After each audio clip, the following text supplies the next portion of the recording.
Siegel, and you're on CareerLab, the podcast that helps a lot of adults of different ages and different pathways find their career direction. And of course, the star of CareerLab is none other than America's Career Counselor, Julie LaCroix. Julie and I are going to be helping you with your issues today. So does that sound good? That sounds great. Okay, Michael. Well, let's get started. I'm going to toss this over to Julie, and she's going to get a little bit of background about how we can help you. Hi, Michael. You doing well today? I'm doing great. Thank you. Good. I love that you called us, and according to your note to me, you have thousands of little questions about career, and that you feel that part of the problem is that you feel like you're bouncing around a little bit. So it looks to me like you've kind of given career a lot of thought, maybe tried a lot of things, and just aren't really clear on where to settle. Why don't you tell us a little bit about your situation? Okay. Yeah. So I don't know. It might be kind of unique. Let's see. I find myself quite educated. I've got a master's degree. I've got an MBA, but that's from 2012. Yeah, I have some diverse experience, but the problem is it's not anything, stable. It's not like, I have 10, 15 years of this, of so-and-so. I've worked actually overseas a lot. I lived overseas and worked. So I lived in Germany. I lived in Bosnia. I lived in Egypt. And right now I actually spend most of my time in Guadalajara, Mexico. Okay. When I was in the first three places, I worked a lot. I worked mostly with the military, but as a civilian. So I was kind of working for like a contractor. Right. We understand that. Right. How old are you? I'm 45. So I'm not. Okay. I'm not that young, but I still don't know what I want to do when I grow up. And in this diversity, what generally is your skill set and line of work? Yeah. So that's a good question. I did work in education. I did work for my father for a few years, maybe 3 years plus with, he's an appraiser or evaluator. So it's a kind of finance, like business evaluation. Like I said, I have that MBA and I did do quite well in the finance courses. I worked, the last main job I had here in the States was I worked in sales and solar sales. Okay. And I was good at I had two positions there. I was really good at the first position, which was the entry-level position, which was like the opener, kind of the person with a lot of energy, talking to a lot of people, kind of creating interest and setting appointments. Then I got promoted to the closer position where you get people to sign contracts. I didn't do as well there. I think that maybe a little, like the pressure got to me, maybe like a little even self-sabotage, which might be like an overarching problem with me. Well, you do have a lot of energy. Did you like being the opener? I did actually. I liked meeting the people. I liked kind of just having fun with them. I mean, what I didn't like about it was entry level. It literally was, it didn't pay very well. It was kind of grueling, which I didn't mind. It was a trade-off. But I did like it. I do like the idea of that type of position, but not that exact position because, like I said, it was entry level. Didn't pay much. Sure. What's the favorite job you've ever had? That's a good question. I don't know. I mean, I had fun. I was an RA in college, a resident assistant. Uh-huh. That was cool because I got free room perks. And I kind of managed the, probably managing the education center on a military base in Sharm el-Sheikh, Egypt, on the Red Sea. But that was because, not necessarily because of the position per se, but because of the situation. I was a civilian on a military base on the Red Sea, beautiful place, loved the guys. There was a camaraderie. I was kind of an outsider because I wasn't military. Michael, let me just hold on. Hang on, Michael. You're running with the ball and doing a very good job, but we just need to slow you down a little bit. So, okay. When you were a contractor, you were a contractor for the military, for example, this job in Egypt. What did you normally? You said you had several of those. What did you normally do on those contractor jobs? Because that might give us a sense of what you've been doing best. Yeah, I had many hats, but I officially, I was what's called local program manager. So I oversaw our employees that worked for the college. Okay, program manager. Yeah, program manager. So I oversaw the employees that worked for the college. So there were numerous colleges that were contracted there. I worked for what was called Central Texas College Europe Division. And I was also a counselor aide, the aide to the government person. So they call them GS positions. I don't know if you're familiar with that government service. I was supposed to be an aide to that person. However, there was no government person there. So I kind of filled that role. So which kind of was like, it was unofficial, but it was called the Well, I just kind of managed the education center. And then I also, I put classes together. I hired people, usually officers, to teach classes. I kind of marketed the classes. I went to the meetings, like the military meetings every week. They call it the battle update brief, and I would. Okay, Michael, I'm just going to jump in to follow up on Julie's question. So now, reflecting back on your experience, because we know you're good at sales, we know you're good at opening. I've been an executive coach for a solar company. I know how difficult that is, and you've also been this director of an educational facility, as a vendor for the military, and you're in your 40s. So one thing that's very important for you to let Julie and I know is, what area do you feel you want to concentrate in? You need to make a stand now in your career. You've reached a point of maturity where it's important that you make some decisions about what you actually want to do, and let us know where you feel you're really best suited to work. Go ahead. Yeah, honestly, I honestly, in a way, think I'm a mess. I don't know. That's the problem. And what I've done, the problem is I'm not. See, sometimes I feel kind of, to be frank, kind of empty. But the thing is, I've set myself up to where I'm not like independently wealthy. But like I said, I spend a lot of my time in Mexico because I can get by. I can survive without working. But like I said, I also feel like I'm being unproductive. I'm not using my potential. So, Michael, what's your let me see if I can jump in here a little bit. Okay. Take a deep breath. You I think have had a couple of false starts and some limitations. It sounds to me like that you might have had some opportunities within your family that precluded you from feeling that natural desperation to have to kind of fend for yourself. And so you maybe were, you had a little bit of a helping hand there. And that can actually limit an individual's exploration and in limiting your exploration, it leads to difficult decision making because you don't really know because you haven't explored all the way. So instead of feeling nervous or anxious or energetic about continuing to try something new, what I'm going to have you do is just dial it way back, just like what Joel said. And we're going to try to sink in to something that you already know about yourself. So is that okay with you? Yeah, definitely. Okay. So what's your bachelor's degree in? Sociology. Okay. So you were broad even in college. So right. Yeah. So what that tells me is that you can see a lot of different points. You can obviously connect with a lot of different personalities. How many years do you have in education programs, whether it's as a civilian working for military or civilian to civilian? Yeah, maybe 5. Okay. And is that in the most recent 5 or 10 years of your experience? No. Okay. What have you been doing the last 5 years? It's not really work. Right now, I'm kind of devoting myself down south to taking art classes, but that's obviously not job related. And then before that, actually in Mexico as well, I was teaching part-time. Which I guess is education, but not programming. I was teaching Chinese kids online, teaching them English. Okay. So are you ready to work? Because it doesn't really sound like you need to work. I think I'm ready. Like I said, that was what I was touching on. I don't really need to because I've set myself up down there with getting by and surviving without working. But I feel like it's missing in my life. Okay. And are you going to come back to the U.S. to work or are you going to stay in Mexico? I can do either. Okay. So I'm an American career counselor because I understand the American labor force. I can't really speak to other countries' job opportunities. So I just want to be sure that you and our listeners understand that my advice is going to be given based on if you're coming back to put your feet on U.S. soil and get a U.S. paycheck or work with a U.S. affiliate. Okay.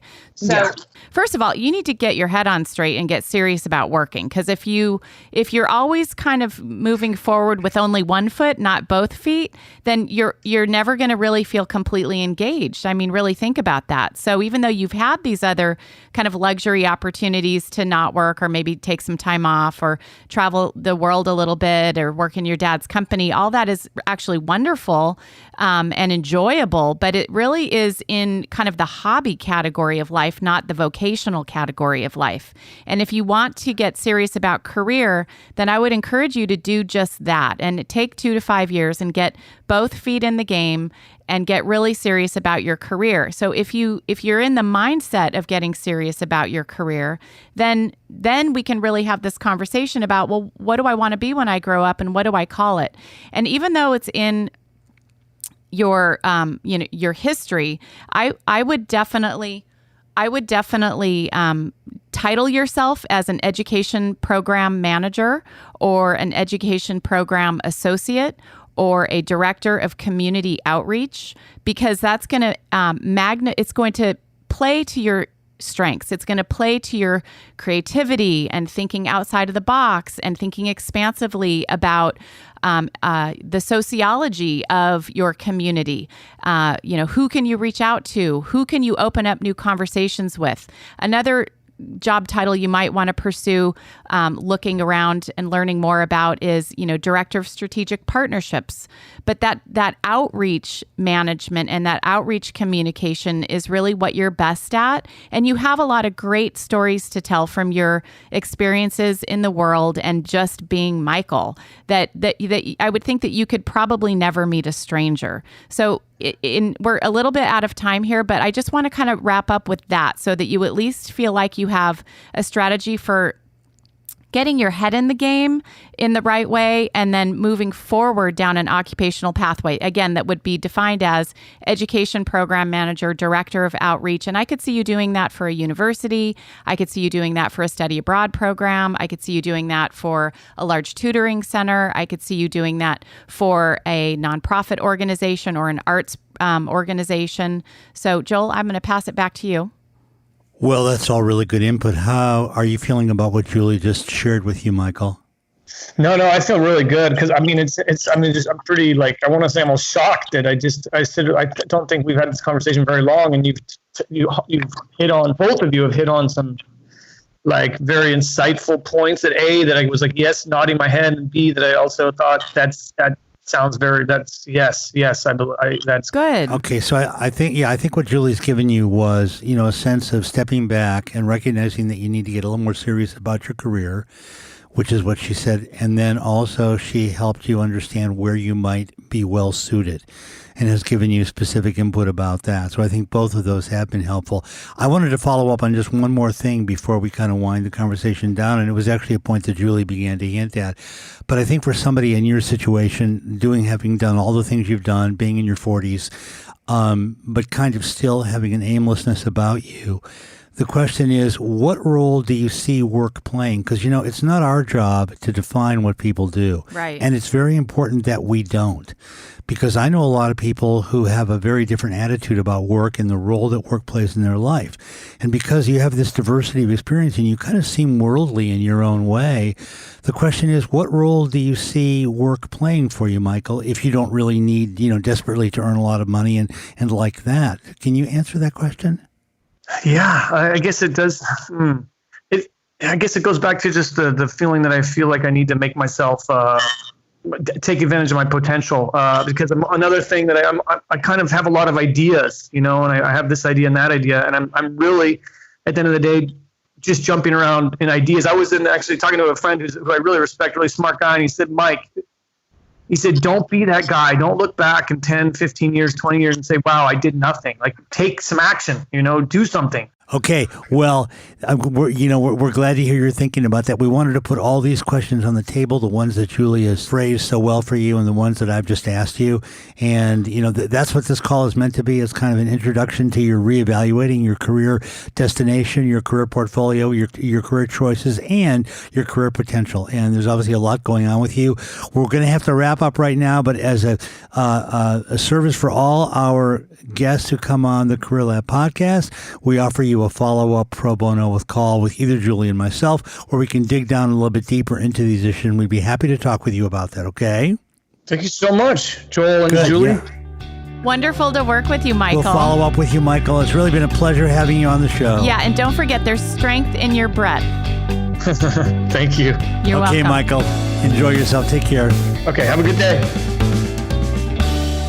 Okay, well, that's the caller, Michael. And like we normally do, Julie, we have just a little bit of time to talk about what we did with Michael and how that call went. What are your thoughts? My thoughts are I'm tired. He moves quickly. You got to really be ready to talk to Michael. He generates a lot of power with his presence. And I think if he can figure out a way to channel that, he's going to open a lot of doors and unlock a lot of wonderful relationships. I would love to help him become more aware of his lack of focus focus, though, and embrace it in a way where he can take it and align it with an occupational pathway where his role is outreach and opening doors and opening relationships and using his breadth to connect with others. I think he could be really valuable. I think he could promote a great program and get his heart behind it and still have that feeling of effervescence that he craves. Yeah, I'm really glad you said it that way, and I don't think anybody in America could have said it better. Oh, Joel. Let me try to. Well, it's true. I'll bet you that's can. Why, no, I can't, but that's why you're America's career counselor, and you really did say that well.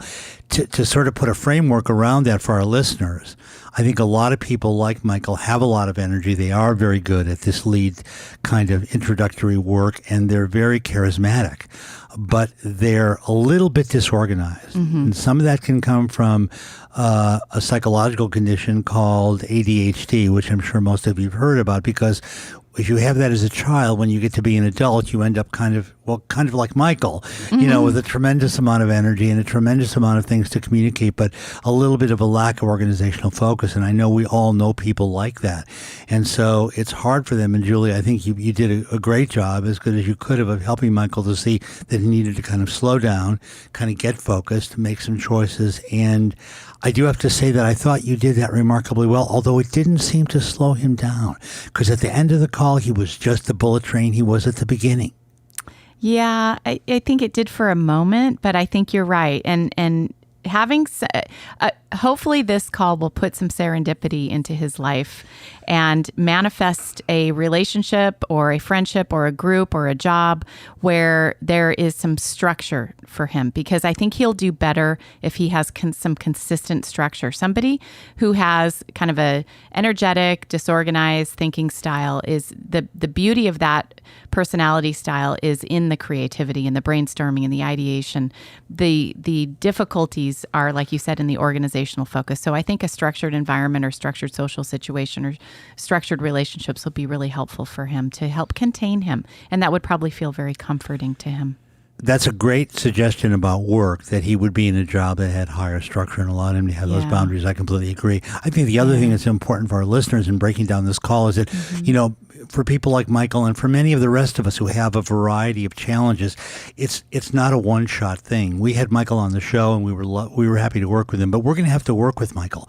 Julie or I are going to have to work with Michael a little bit, because it's a process to get from where he is to even being able to accept a career that has more definitive boundaries and offers him a higher degree of structure, because oftentimes people like Michael don't do well with that initially because it doesn't fit with their charismatic, overflowing, and effervescent style. So we would do that in career coaching and in executive coaching, and that's what we want to let you all know, is that that's the value of the process that we get started here on the show, but then we continue on and afterwards. Work the problem. Yeah, and in his case, the reason that career counseling, executive coaching would be so helpful is because there's a mindset, if you really step back and think about it, listeners, there's a mindset in his presentation that he's good at kicking open a door, but darn it, I don't know how to walk through one. You notice that. He said, I was good I was an opener, but then they promoted me to being a closer, and I didn't really want to go and have the conversation in depth and do the negotiation and slow down enough to actually do the critical thinking needed to close the deal. That wasn't really his strength. And I think that he feels a little bad about that.